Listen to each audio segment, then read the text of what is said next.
نبی پاک صلی اللہ تعالی علیہ وسلم نے فرمایا 2 آنکھیں دوزخ میں نہیں جائیں گی۔ یا رسول اللہ صلی اللہ علیہ وسلم اتنا کرم،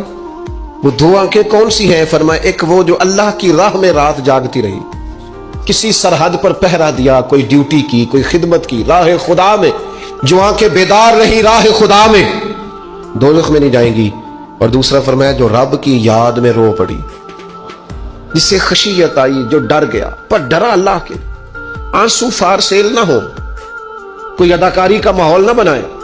وہ اس طرح نہ ہو رو رو کے دعا، رکت انگیز دعا، اور فلاں کیا بات، فلاں کے بڑا رلایا اور فلاں میں بڑا درد تھا اور فلاں کے آنسو نکل آئے اور پیر صاحب کی بلا روئی پڑے، فار سیل نہ ہو چیزیں، اداکاری نہ ہو، اس کی طبیعت پر پورا اثر ہو۔ اور جب خشیت کے ساتھ وجود کانپتا ہے، وہ کسی نے کہا تھا کہ آنسو قربت کا سبب ہوتے ہیں، جب آپ کی روح کسی کی روح سے ملتی ہے تب